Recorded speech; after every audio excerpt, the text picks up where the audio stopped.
Alright, so this is what I'm gonna do. I'm gonna go kind of fast, and y'all let me know where I need to stop. Okay? Okay. Good. I'm loud, right? Yeah. Well, it's just recording, Okay. so no one's watching, but they will. No Hello, pressure. for those who are watching.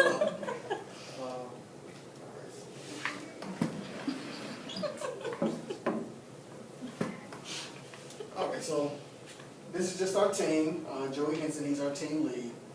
This is what we look like without masks. I know that's a big thing right now. So we do have human faces up under here. Kelly, he's kind of a part-timer, but if anything goes wrong with the projector, you'll see one of us, Jason, Matt, Jason, or me. Pretty sure everybody's familiar with the cables, the accessories, everything like that. We're going good. Everybody familiar with the sources, switching the sources and everything? Get to. Yeah. Sure, you sure? And what I may do, because I know I'm recording, I may go back over and, you know, after we finish our thing, go back and do that one a little later. So this is just talking about the different buttons and functions, 2 pin modes, the wireless display adapter. Everybody knows how to connect wirelessly. I don't think a lot of people know how to. That's where you should start. Yeah, because when you told us that last year, I was like, what? Mind blown. Yeah, I tried to connect my laptop and it No. Yeah. Gotcha. Okay. Even with This is where we will start. So first thing you want to do in connecting a device wirelessly is know what kinds of devices you can connect. You can connect your Lenovo laptops to them, any Windows computer, no Apple products though. So no MacBooks, no iPads, nothing like that, no iPhones. Android devices you can connect to these display adapters, okay? For the sake of the presentation, we kind of went through how you get to it, kind of a long way around, but I'll go through that and I'll show you the short way. On a Lenovo tablet, you start first. First, you switch it to HDMI 2, which is going to be your display adapter or your projector. On your device, you'll start in your start menu, go to your settings. Once you're in your Windows settings, you click devices. Okay? After devices, you click add Bluetooth or other device. Okay? So let me show you exactly what that's going to look like. And so you have to already have changed the HDMI to the second HDMI, or it won't register that they're You're trying to talk to each other? No, it'll register, you just won't be able to see anything. Okay. Yeah, so first thing, I'll switch it. See, I go to HDMI 2. So this is my display adapter. This is the screen that you want to see. Okay? Your display adapter should be named after your room. So whatever room you're in, that's going to be your display adapter's name. And on your device,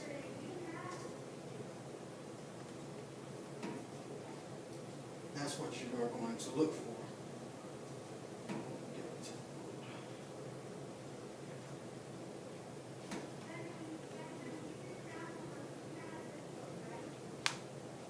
All right, and once your device is connecting, this is what you'll see. When your device is connected, you then can see everything that's done on your device will be done on the projector screen.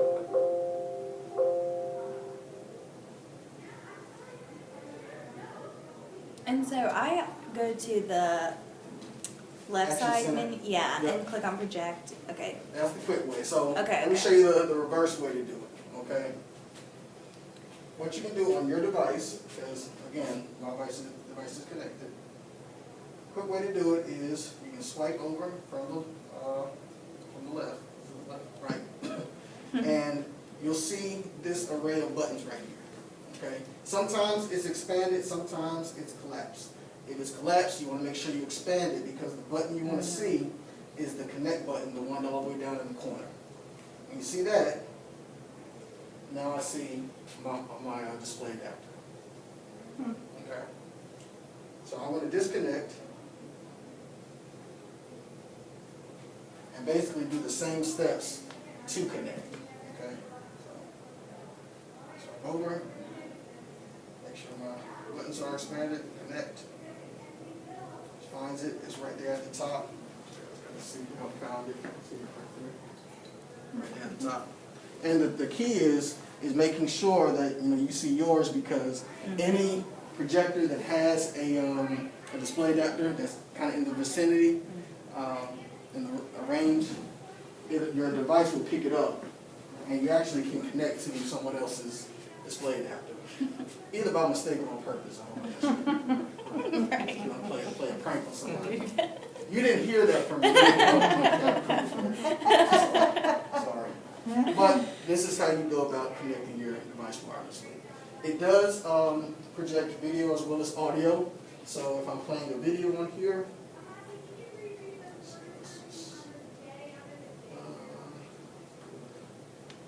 good old Schools website.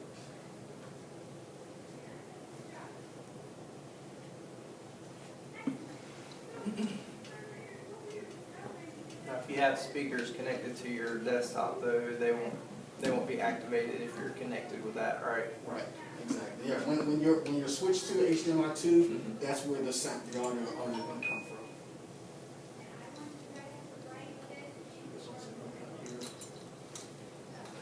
You can adjust the volume from your projector or your device. Children. In Guilford County, about 45,000 of them ride school buses.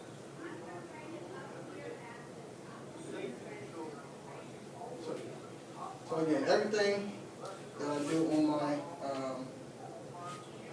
on my device is going to transfer over to what's going on with the projector. The thing that you do lose, however, is the interactivity of your pen. Okay, you know that you can use your pen as like a wireless mouse to control your desktop computer as well. Because that white USB cable is not connected here, I cannot do anything interactively with my PC. However, the annotation still works no problem. So I can still annotate over my device, over the image that's up here. Do whatever I want to annotate.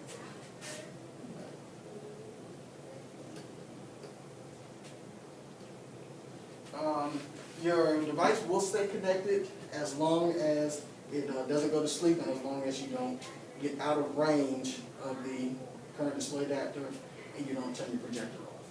Okay. If your device goes to sleep, I would say maybe 5-10 minutes, maybe it will stay connected, but more than likely you'll have to reconnect it at some point. Any questions about the wireless displays? All right. If for some reason your display does not, your device does not connect to your display adapter, a couple ways that you can troubleshoot it. You can turn off your device, reboot it, turn it back on, then try to connect.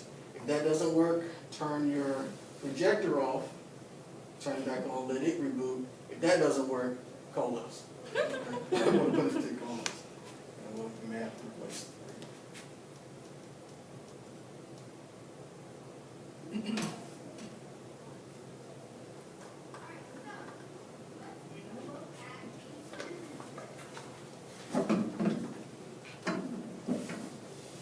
That's that.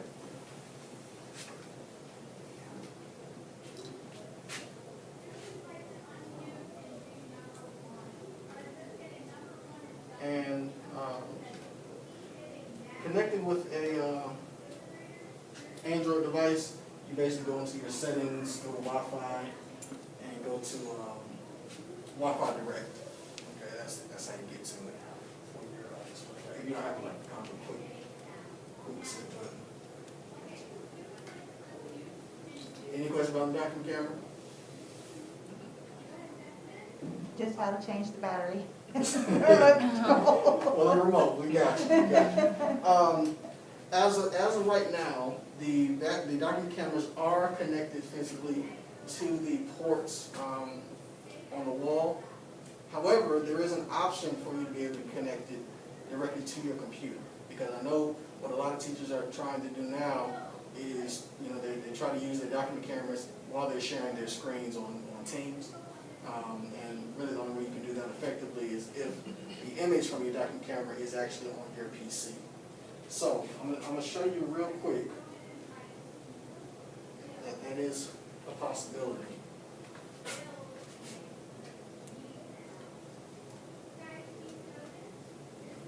So when I first came in, what I did was, and this also depends on the kind of the model document camera you have. The document cameras that are pretty common are the Lumens. We call them ladybugs right there, and that's the software that also goes with it. If you have a document camera, and I'm just gonna, because it's kind of broad, any document camera that's a 190 or above will work fine. Okay, so you got 190s, 192s, 193s. Those 193s are probably the newest ones that we have. You'll first download the Ladybug software, and you come to the software center down here.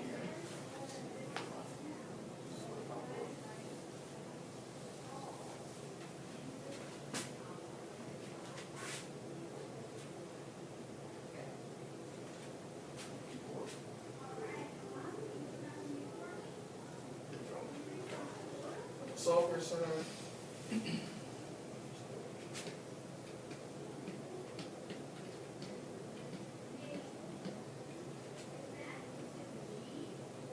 And this is an application that's already installed on your computers.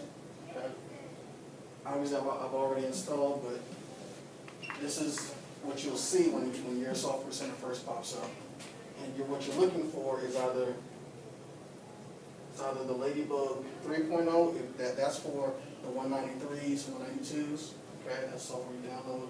The 190s, the Ladybug 2.0, that's what I downloaded to your device. That's downloaded.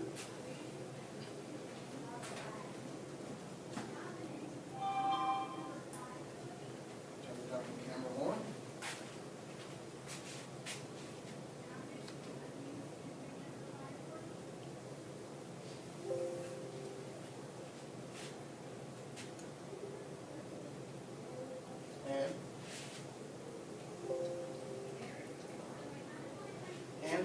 And what's projected on the document camera is now on your computer. Okay, so if you're in a Teams meeting, you can actually share, if you're reading a book, share your whole screen, and while you're in the meeting, they can see exactly what's going on. So, you know, that makes it a little more user-friendly for you. Also, if for some reason your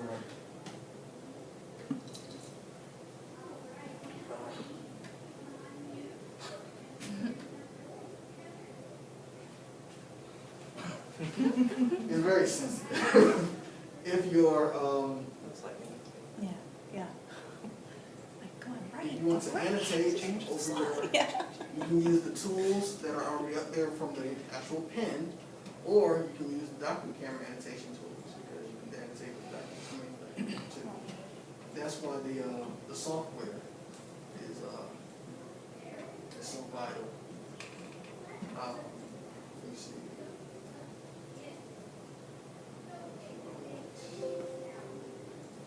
If the image is upside down, you can rotate it here. And that'll be the image for you. Once you have a couple of other options there too. Does it have to be on the smart board for the program to work? Or would it just work on the computer if I didn't have the screen showing up?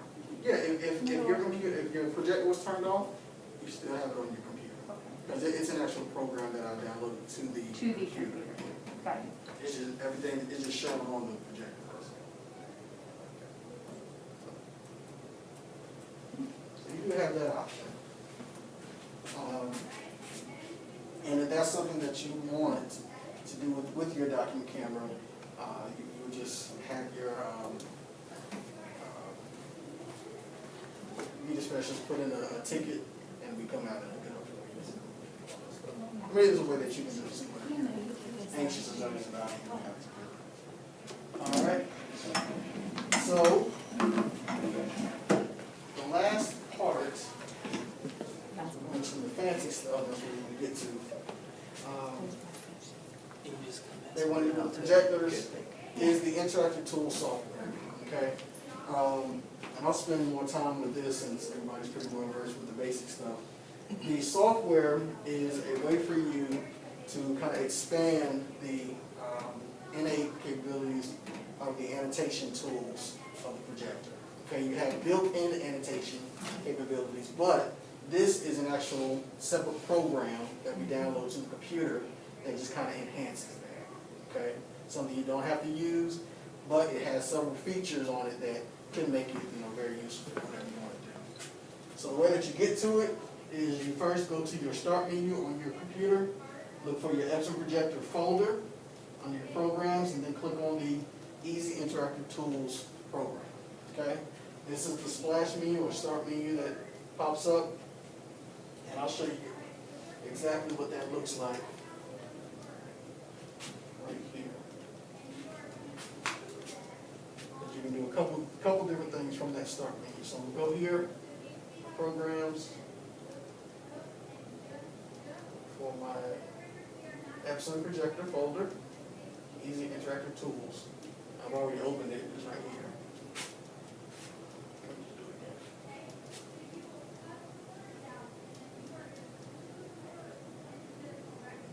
Tools, Projector, here. Okay, so this is what you'll see when you first open up the program. Okay, you can do a couple different things from this screen. You can go right into annotating over top of your desktop. You can go into a new whiteboard, okay, the whole screen whiteboard. You can open a file, say that you have a Word file saved, but it's something that you want to annotate over, say like fill in a blank, something like that. You can actually open that file, pull that into this program, and it starts to annotate over that. Any recent files that you've already been working on, those are going to be there. This camera is, let me see this. Okay, that's going to be your docking camera if it's plugged up to your computer. Okay, if it's not plugged up to your computer, that will not be available. Okay.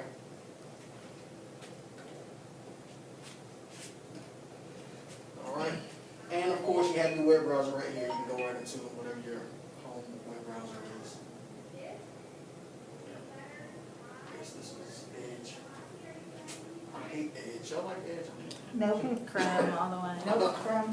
Yeah, is there a way you can change where when you open up like something from an email, it opens in defaults Chrome? to Chrome. Yeah. Well, I'm deciding if I want this on camera I now. know, we can do this later. Off the We'll record. argue it out. I'll say, just stay after it's all done. Okay.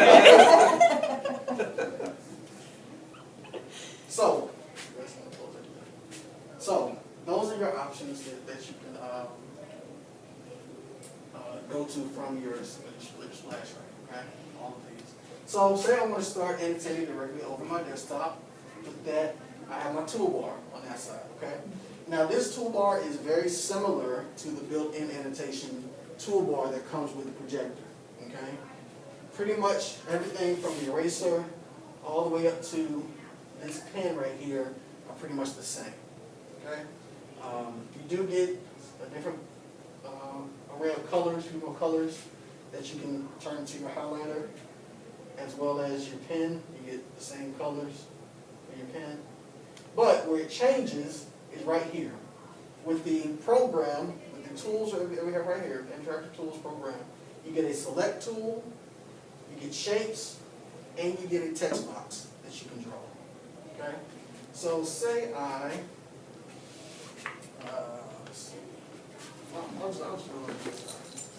say I want to do some kind of comparison exercise, do a good old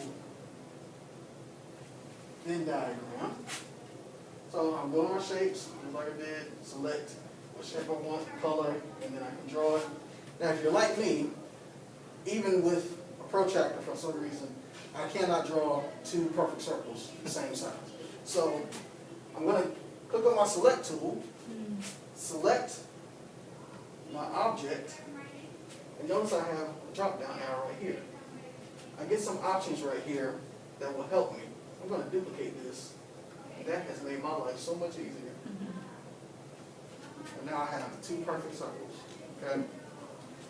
Also, if I decide I don't actually like that circle, come here, delete that one, and I need bigger, a bigger circle. Stretch that out a little bit more. Now we are cooking with grease. Something my granddad used to say. All right. So now we can do what we need to do with it. You not only have hollow shapes, but you can do solid shapes as well. Let's see. Solid lime green circle. Okay. And I'll select tool here.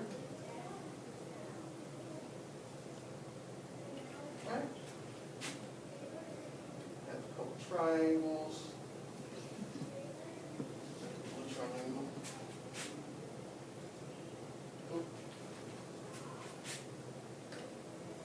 That's an undo. You have an undo and redo. Okay. Trying to really take this. There we go. Select tool here. And go in a square.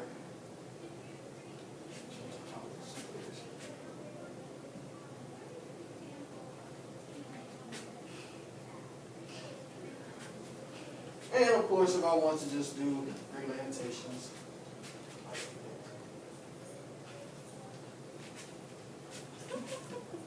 it.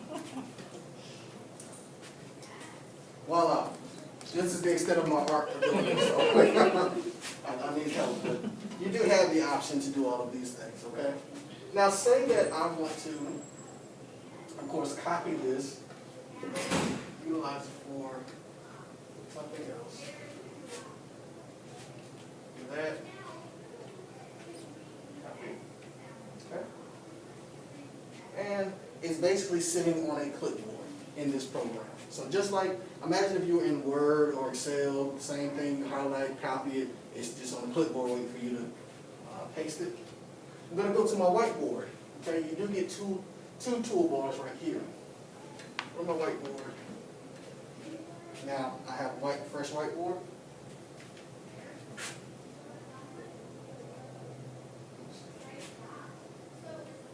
If I want to paste that, I go to my toolbox up here, find my paste, and there you go. It's on my face. Okay. All right. So, switching from your desktop to your whiteboard, up here, when the blue monitor is highlighted, that's always going to be your desktop. Here, switch to the whiteboard, that's going to be whiteboard. With this particular program, you have the option of actually kind of building a lesson in this program because you can do multiple whiteboards on one file. Okay? Think of it as kind of like a PowerPoint, if you will. So, start us off with a very challenging problem. One. Who did their homework? Anybody? I see my man counting. I see him. Okay. Oh, sorry. Sorry. Yeah. You can try that again. Come on now. Good try. Good try. We'll keep working on that. Okay. All right. I don't want to delete this. I want to keep it. Okay. So I come up here to my top toolbar where I have the plus sign. Whiteboard plus sign. That's going to give me a clean new whiteboard, and that's indicated right here on my counter. Okay, so I'm on whiteboard 2 of 2. After lunchtime, doing a quick review before maybe we go outside after lunch, see who's been paying attention, try somebody else new. It's okay, it's okay. We are right around it. We are right around it. We're going to keep working. Keep this, because we'll make sure we don't forget where we've come from. I'm going to add another whiteboard. Okay, this is my exit ticket for the end of the day. I have to get this right, because Y'all need to go home, I need to go home, we're gonna go home, okay? 2 + 2, working on this.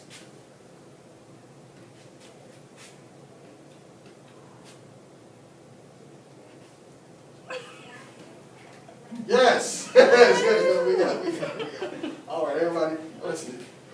Because I used to be in the class when I was a TA. We used to say kiss your brain, so everybody kiss your brain. All right, you do that. All right, so now I'm going through my whole day, and I have a record of what we've done. All 3 whiteboards are here. I can navigate those using my arrows up and down that way, or I can come over here to what gives me a slide view, which I can see all of my whiteboards at one time. And I can select it that way. Okay. So you also can do themed whiteboards by inserting different images. Okay. I've kind of missed snow in the winter. We've had very kind of mild winters here lately. So, you know, I prefer to have some snow. These are your backgrounds. What I did, I'm sorry. I started rambling on, forgive me. Go back to my toolbox, click on my backgrounds here. Okay? I have my white background, my white background, black background, traditional chalkboard. Y'all remember the chalkboard? Yep. I can have a grid, music staff, more lines, inverted lines, another grid, inverted grid. I can use my desktop. This is what we did before as my background. Or if I have a saved image, whether it's on my computer, whether it's on my OneDrive, whether it's on a flash drive, if I have something, I can select it, and I can bring that image right up to it. Okay. Now say that I want to continue this throughout the entire presentation. I'll hit my copy, and you'll notice as I do that, my count continues to increase. Okay? So, here's my slide view, and now I have pretty much an entire slideshow with that same background. Okay? Of course, you can change the background of the slide that you're on at any point, but this is a quick way to do it if you're trying to, do like a theme or something like that. Even if you want to bring an image of your kids in, say you went on a field trip or something like that, or we don't go on field trips anymore because everybody's at home, but we want to remember what we did. We can bring that in as well. If you want to just insert an image into your slides, you can come here. This is your image. Okay, let's select an image. Pretty much the same process. You can print your slides. Okay? Anything that you have you've done in this program, you can print that. Okay? The reason why is because this is an actual program that's installed on your computer, and it functions just like any other program. Okay? If I select that, it's going to take it to my print window. Whatever printer is available, select it. Same thing with pages, all that good stuff. Don't want to mess with the wrench, the screwdriver. That's pin settings. You can adjust that. This gives you your digital keyboard as well, input device. This is a screenshot, so whatever you have up here, you can take a screenshot of it, and it'll save it. I believe it's in your picture folder on your camera. And then, of course, that's my case right there. Now, if you want to save what you've done, any kind of annotation that you've done, any presentation that you've done, you'll come up here to your Save button and click Save As. It's going to automatically save your work as an EIT or an Easy Interactive Tools file. Okay? Reason is because that's the program that it's in. That will allow you to open it back up on a computer with the same program, so you can go back into it and keep working on it. However, if it's something that you want to share, something you want to post or take home, and take a look at, you'll want to change that file type to a PDF down here. Okay? Of course, you can name it whatever you want to name it, and you're good to go. Last thing, if you want to delete a page, just click the one with the X, delete the current page, just yes, and down to 9, whereas before I had 10. So this is good for, say that you're, and I know that you all are doing a lot of, the virtual teaching, and the screen sharing. If you want to save that work that you do and maybe post it online in a file somewhere where the kids can go and review what they've done, this is great for that. I mean, I don't know if you guys do screen recording, but if not, this is a great option for that. Okay? It's not going to necessarily record you, but it will save everything you've done, so that way the kids can go back and look at it. You can go back and look at it at a later time. Any questions about the interactive tools? Are the shades part of this? Yes, thank you, Yeah. yes. So, if you look for your little more toys, come back to your toolbox. You do have, let's see, I want to go, okay. So I want to focus in on something. I have a zoom right here where I can draw an outline and it blows it up with my draw. I have spotlight. Spotlight something to shrink or increase the size. I click on the gray area to move the spotlight to black. Finished. Click red X. And the shade is right here. So, Yeah. Oh, Isn't it good for math and, that's awesome. so you can cover part of it and then, Like as you're working a problem. yeah. It's almost like, scratching. And you can go from the top as well. Oh, sorry. Push your lights up. I know. Top, side, and then you can do corner to corner. It's not a complete blackout shade, but for the most part, probably we y'all see, y'all probably can't see anything. Oh, yeah. And definitely if they're looking on screen, they won't be able to see anything.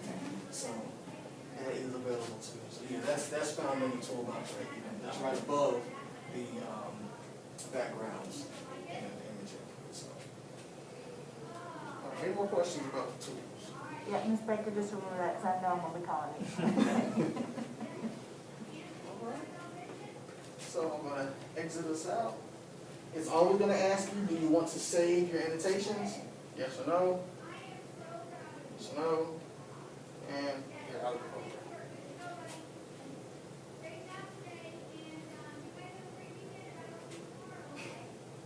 Any questions?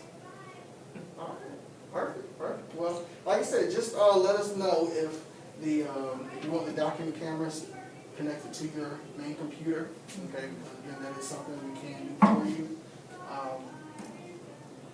Let's see. How do you put in a ticket request? Sorry, I'm new, so I don't even know how to do that, and maybe there's other people new, so. I'll be happy to show you.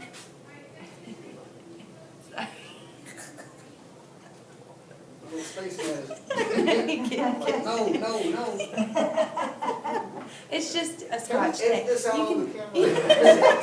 you can rip them off if you need to, it's just scotch tape. Foiled by the decoration.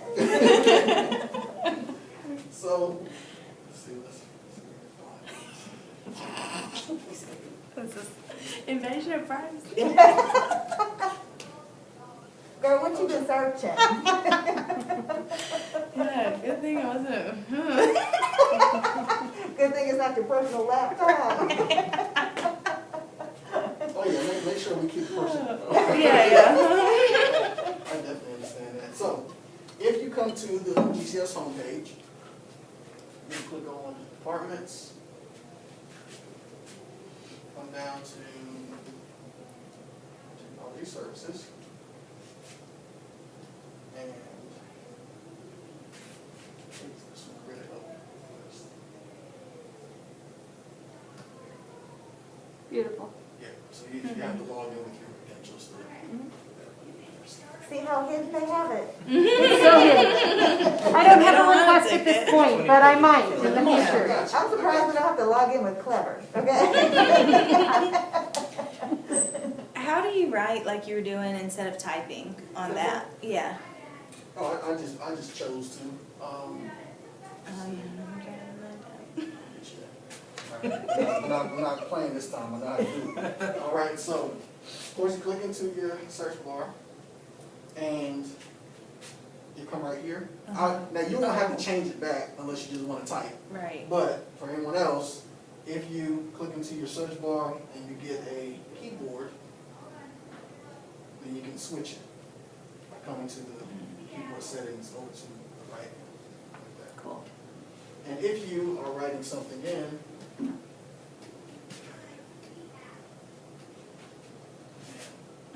I mess up, you just mark through it. Gas I have to edit this class. That's what it. Maybe we can try again on the second That's group. it.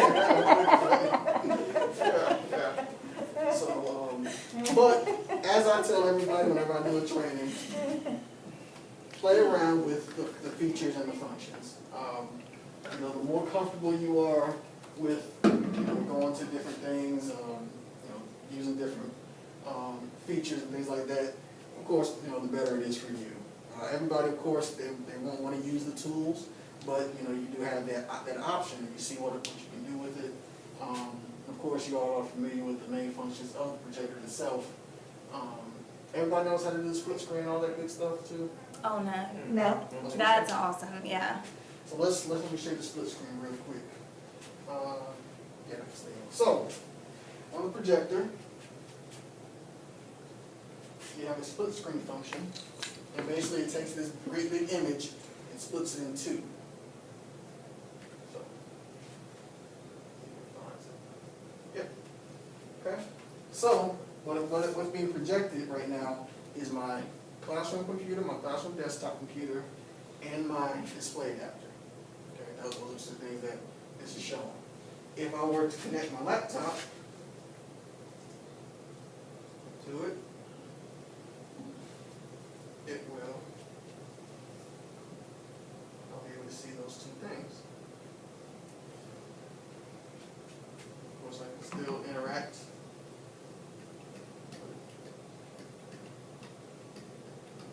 My computer.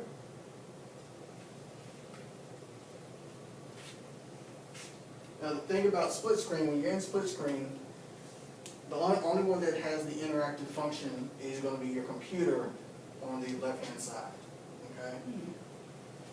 This also can be switched to your document camera, all right? It looks for any two active sources, okay, that are available. But, of course, your document camera, you won't be able to do any kind of interactivity. And your computer that's connected wirelessly, you won't be able to do any kind of interactivity either. Okay, so you want to make sure that you have your main PC over here. And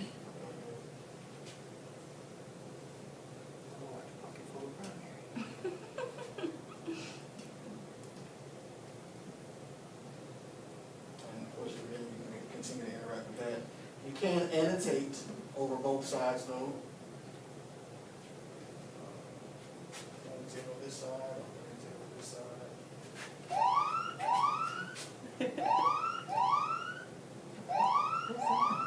The timer on the YouTube. Oh, this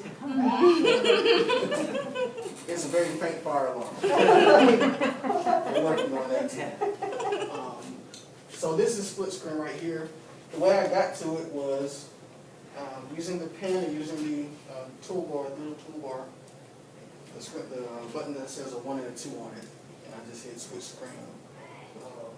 I can actually again change the sources.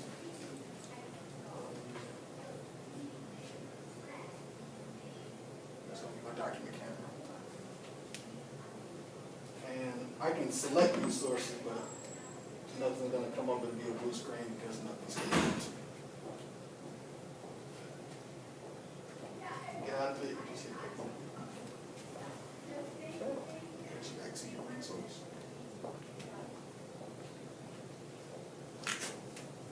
any other things that you can think of? Not right now? All right, well, this is my email address.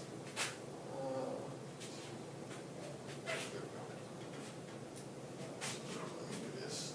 I can actually see it.